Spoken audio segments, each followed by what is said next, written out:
Chapter 6. Snow. Dinah sat up in bed for a long time that night, a stiff little figure in a white nightdress hugging her knees. She knew that there was something wrong about the school with its well-behaved children all doing the right thing at the right moment, but she could not understand what it was. And she knew that she did not like the headmaster at all. She could not understand why she kept saying how wonderful he was. She hated not understanding things. In the end, she did what she always did when things baffled her. Slipping quietly out of bed, she pulled back the curtain so that the room was lit by moonlight from outside. Then she went to stand in front of the mirror. Pale and prim, her reflection stared back at her, the eyes thoughtful and the mouth pursed up, considering. "Well," she murmured, "what's wrong? Why is the school so peculiar?" Gazing into her own eyes, she suddenly knew the answer. Fear. It's because they're all afraid. She nodded briskly. Yes, that was the right answer. But what are they afraid of? The reflection stared back, unwinking, and she heard the reply in her head. That's what you'll have to find out. How? But she hardly needed to ask. The answer to that one was obvious. You'll have to be naughty and see what happens to you. Her hands, clasped on top of the dressing table, began to shake slightly, but the face that looked back at her out of the mirror was amused. See? You're afraid yourself and you don't know why. Defiantly, she stuck her chin up and pulled her face into the mirror. I don't care if I am scared, she said out loud. I want to know, and if that's the only way to find out, that's what I'll do. With a determined hand, she closed the curtains and climbed back into bed, feeling as though she had settled something. Curling up under the covers, she fell asleep, trying to think of something bad she could do. When the morning came, she was still considering. She did not expect Lloyd and Harvey to speak to her after their quarrel the day before, and she came down to breakfast in a proud silence, not saying anything even to Mrs. Hunter. But things were a bit different. Something had happened that she had not counted on. It had finally snowed. Outside in the garden, a white, unbroken sheet stretched across the grass, gleaming in the crisp, clear light. And Harvey was so excited that he'd forgotten about everything else. He wriggled delightedly in his chair. Oh, I wish we didn't have to go to school today. Don't you, Di? Sky blue sandwiches, snorted Lloyd, his mouth full of porridge. Do you ever want to go to school? No, but it's different today, Harvey said earnestly. If we stayed at home, we could build a snowman and have a snowball fight and, oh, Mum, couldn't we? Don't be silly, dear, Mrs. Hunter said placidly. There's no point in asking questions like that. Just make sure you wrap up warmly. You know the cold's bad for your chest. She hovered over them while they dressed, insisting on bundling Harvey up in extra scarves and gloves until he looked like a round little parcel. And all the time he was hopping up and down, peering longingly out of the window at the snow. When she finally let them go, Harvey ran joyfully outside and kicked his boots about, scattering a fine dust of snow. Oh, it's beautiful. It's lovely. Don't you think it's gorgeous, Di? Yes, I like snow, she said dreamily. We used to have terrific snowball fights at the children's home, the sort where you pick sides and build up great stocks of snowballs before you start. Oh, fantastic. Harvey reached down for a handful of snow. Come on, Lloyd said crossly. We'll be late for school. Harvey's face drooped. Still deep in her own thoughts, Dinah said, We could always have a snowball fight in the playground, in morning playtime. She was so busy thinking of her own plans for that day that she did not notice how Harvey brightened and started to whistle. All she could think of was that she had found a good way to be naughty. She was so busy thinking, in fact, that she walked into school and into her classroom in a daze. It was not until she was sitting in her desk that she realised that she had automatically moved into line and marched in with the others as if she'd been told what to do. But she did not remember anyone having told her. Before she had time to work that one out, however, she had another surprise. Mr. Venables, the class teacher, was giving out pieces of paper. This morning, he said, as he moved round the room, I want you to write down everything you know about the solar system. As it happened, Dinah knew a great deal about the solar system, but she had no intention of writing it all down. That would be asking for trouble. She settled down to consider what she could safely say. But before she had thought about it at all, she found herself writing, in strange, stiff little sentences, the planets of the solar system are Mercury, Venus, Earth, Mars, Jupiter, Saturn, Uranus, and Neptune. The Sun is the star of the solar system. The distance from the Earth to the Sun is 1 astronomical unit. The radius of the Sun is 695,700 kilometres. She stopped, with an effort, and stared at the last sentence she had written. But I didn't know that, she thought. She never remembered seeing that particular piece of information before. Yet there it was, confidently written down on her piece of paper, as though someone had slipped it into her head without her knowing. Cautiously, she leaned sideways to glance at the paper on the desk next to her. The boy beside her had just written, "The radius of the Sun is 695,700 kilometres." Although the classroom was warm, she found herself shivering. Everyone in the room was scribbling busily, and she was suddenly sure that they had all just written, "The radius of the Sun is 695,700 kilometres." 30 little robots, all obediently writing down the same things that had been put into their heads for them. The only person who was not writing was Lloyd. He was chewing the end of his pencil, as if he did not know very much about the solar system. Dinah let herself feel a little quiver of mean pleasure that he was in trouble. Then she started to write again, and the information went on pouring out. Most of it she knew, but every now and again came a little bit she did not. And as she wrote, she pursed her lips together determinedly. Things were getting weirder and weirder, and she would find out why. She would. At playtime, she put on her hat and coat and marched out into the playground, ready to carry out her plan. Without speaking to anyone, she knelt down and began to make a heap of snowballs, intending to throw them when she had a pile of 10. But she had reckoned without Harvey. When she was only halfway through, he came bounding across to her past all the groups of children chanting tables and dates.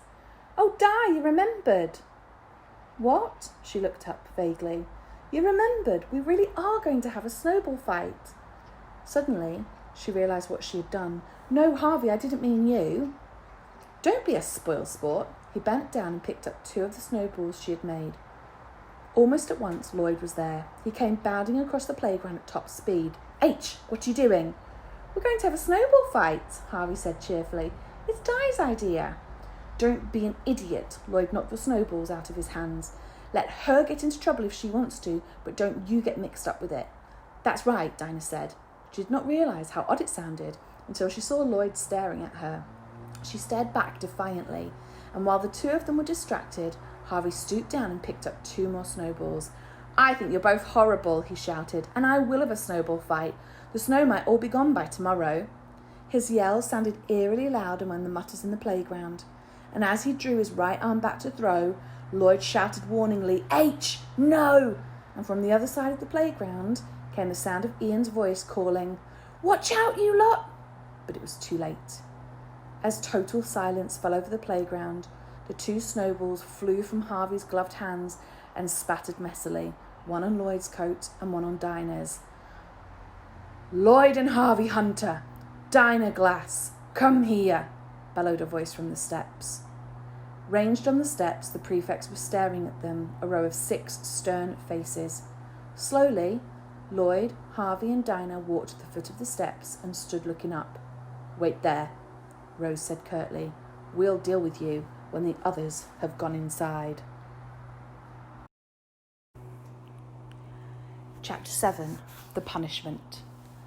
As Rose began to call out orders, the neat rows of children formed and filed into the building. Lloyd, Harvey and Dinah stood awkwardly, not looking at each other, until the whole playground was empty and they were alone, gazing up at the prefect, who stood like a row of iron statues. Jeff stared down at them and chanted, "It is forbidden to waste time by playing in the playground." "It is forbidden," Rose went on, "to make a mess of your school uniform." "You must be punished," Sarah said. "In a suitable manner," finished off Simon, smiling slightly. Drawing together, the prefects whispered for a moment, and then Rose turned to them again. "Go inside," she rapped out. "Take off your hats and coats and gloves, then come back here."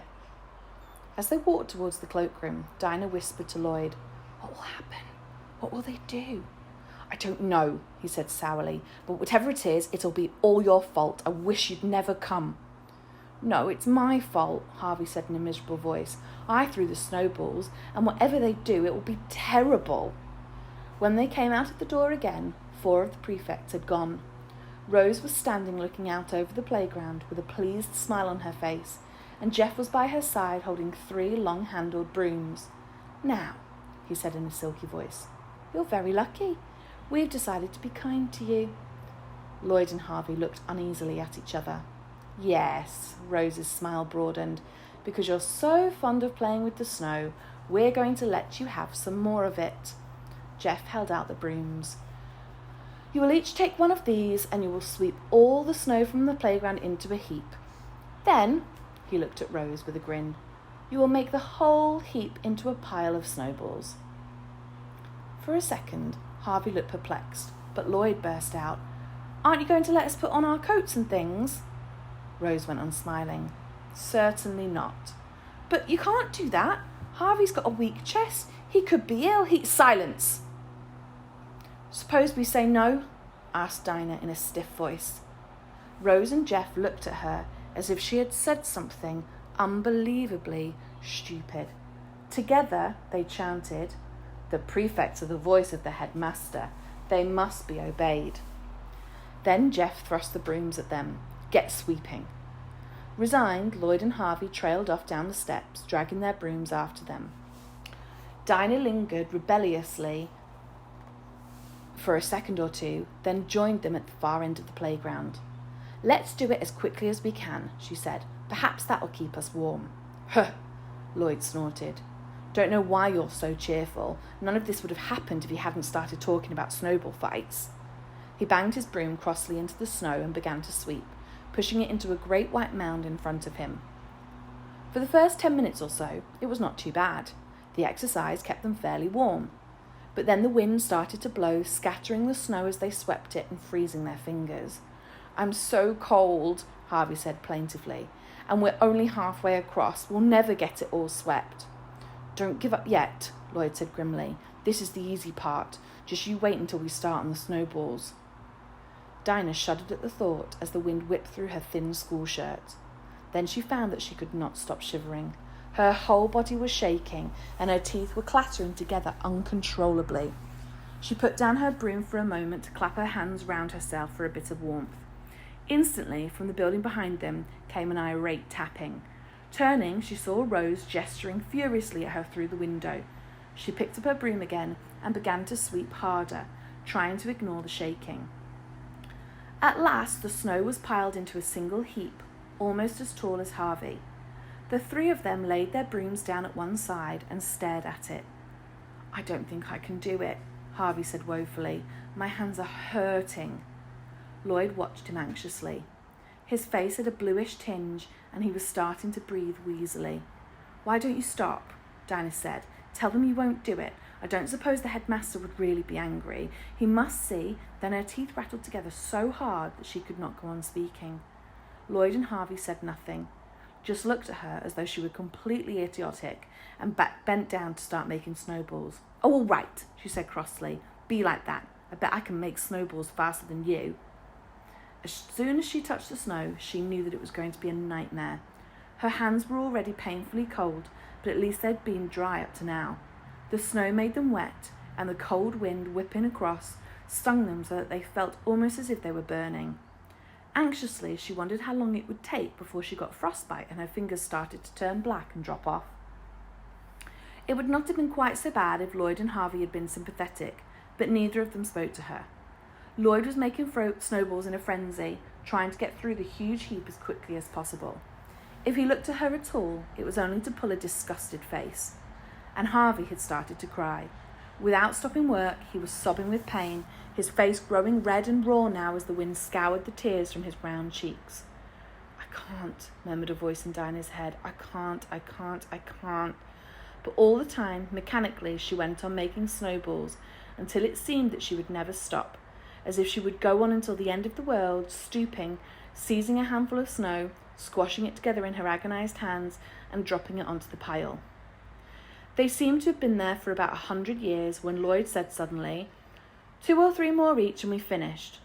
Glancing sideways at his watch, Dinah saw that it was not yet 12 o'clock. Gritting her teeth, she scrunched together the last couple of handfuls of snow and flung them triumphantly on top of the pile. "That's it. We finished. Let's go inside and get warm." "Not yet," Lloyd said bitterly. "Look, they're coming to inspect us." Sure enough, the prefects, all 6 of them, were trooping down the steps from the school, marching in perfect time. They walked across the playground and stood in a half circle around Lloyd, Harvey and Dinah. "Not a very tidy heap of snowballs," Rose said grudgingly. She looked sideways at Jeff, and his spotty face suddenly creased into a leering smile. "But you must have enjoyed yourselves," he said softly, "since you're so fond of snow. Do you think they've had enough snow yet, Rose?" She leered back at him. "Surely not. Not when they like it so much." Without warning, the line of prefects surged forward in unison, their hands outstretched. Lloyd, Harvey and Dinah were each seized by 2 prefects who spun them round and knocked them forwards face down in the snow. As Dinah's face crashed down into the hard, bald snow, her first feeling was one of despair. Snow slammed up her nose, into her eyes, and all down her front, soaking her clothes. It seemed like the last straw, and she nearly burst into tears. But by the time she stood up, she was furious and incredulous. Leaping to her feet, she began to yell at the prefects. "That's too much! You can't do that! I shall go and tell the headmaster. He'll punish you. You've got no right to treat us like that." Very softly, Jeff started to laugh, and Rose, shaking with merriment, pointed a finger towards the school, where the window of the headmaster's office faced them. At the window was a pale face, its eyes hidden behind dark glasses. It stared out over the playground, apparently without expression. "So he knows, does he?" Dinah said quietly, her mouth set stubbornly. "Well, I'm not scared of him, even if the rest of you are. I shall go and tell him just what I think of him for letting something like this happen to a boy as little as Harvey." Her feet sounding loud on the cleared tarmac, she stamped across the playground and into the school, carried along by the force of her cold rage. Without stopping to consider what she was doing, she marched up to the door of the headmaster's office and hammered on it with both fists. Nothing happened. Crossly, she caught at the handle and rattled it, but the door was locked and so heavy that it hardly moved. "I know you're in there," she shouted. "I saw you at the window, and I think it's disgusting. Fancy letting the prefects bully a little boy like Harvey. It might make him ill. You're inhuman." She paused. No sound came from behind the door, and for a second she felt completely helpless. Then at last, her brain began to work. She smiled triumphantly and went on speaking in a quieter voice. "Anyway, you won't get away with this. Even headmasters aren't allowed to do things like that. When we get home, we'll all tell Mr. and Mrs. Hunter, and there'll be a scandal. You'll be prosecuted."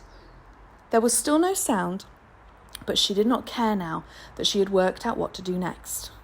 Her fingers were starting to hurt as the warmth of the building reached them, so with a final thump on the door, she began to run down the corridor towards the cloakrooms. If only she could wash them in warm water, she would feel better. And if there was something hot for lunch, even Harvey might be all right. She was making so much noise that she did not hear the office door open behind her. She did not look over her shoulder and see the pale face which stared after her.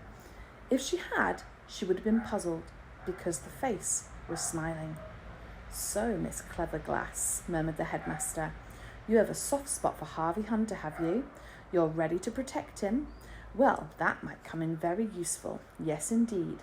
I must think about that." His smile broadened. "After this afternoon's assembly." And he turned away, and as he turned away, he laughed, softly and evilly. Lloyd burst in through the back door of the kitchen, 100 yards ahead of Harvey and Dinah. Mum, where are you?" Mrs. Hunter emerged from the hall. "Goodness me, what a fuss. The end of the world at least, I should think. Whatever is the matter?" "It's what happened at school today." Lloyd slumped down into a chair. "It was simply terrible." Mrs. Hunter suddenly stopped looking sympathetic. "Now, Lloyd, I hope this isn't going to be another one of your silly stories. You know what trouble we've had in the past with your lies." "It's different this time," Lloyd said triumphantly. "Dinah will tell you that it's true, and you'll believe her, won't you?" He turned round and waved a hand at Harvey and Dinah, who were coming through the door. "Well, Dinah certainly looks calmer than you do," Mrs. Hunter said. "But she knows too," Lloyd yelled. "She'll tell you." "Don't shout, dear." "Oh, why don't you ask her?" "Yes," said Harvey excitedly. "Ask Dinah what happened at school today." "You'll believe her." Lloyd said bitterly. Dinah was frowning, looking at the three of them in bewilderment. Well, dear, Mrs. Hunter said gently, tell me, what happened at school today? In a perfectly calm, even voice, Dinah said, at school this morning, Harvey made snowballs and we all had a snowball fight. It was super. The headmaster made sure we all dressed up warmly in our hats and coats and gloves, and he gave us all drinks of hot blackcurrant when we came inside. What? Lloyd stared at her. Harvey looked appalled. Dinah? Mrs. Hunter smiled comfortably. It all sounds very nice. But you don't understand, Lloyd exploded. It's not true. It wasn't like that at all. Be quiet. All at once, Mrs. Hunter was very angry. It's always the same, Lloyd. You and Harvey come back from school with silly, unbelievable stories, and whenever I ask any of the other children, I find it's all lies. I'm not going to make a fool of myself by complaining again. I don't think it's funny, even if you do. It's not meant to be funny, Lloyd glared at Dinah. She knows that. She's a filthy, foul traitor. She's the one who's telling lies, and that's enough. Mrs. Hunter banged her hand on the table. I don't blame Dinah for not wanting to join in with your silly games. You've been unpleasant to her ever since she came. I won't have it. This is her home now as well as yours, and you'll just have to get used to it. But not another word. It doesn't matter, Elle, Harvey said miserably. We ought to have known it would be like this. It's always like this. 200 people to say we're lying, whatever we say. We can't do anything about it. We can refuse to speak to traitors, Lloyd said hotly. Come on, H, let's go to the playroom. There's a bad smell in this kitchen. He stamped out. Harvey stood in the doorway for a moment, looking at Dinah.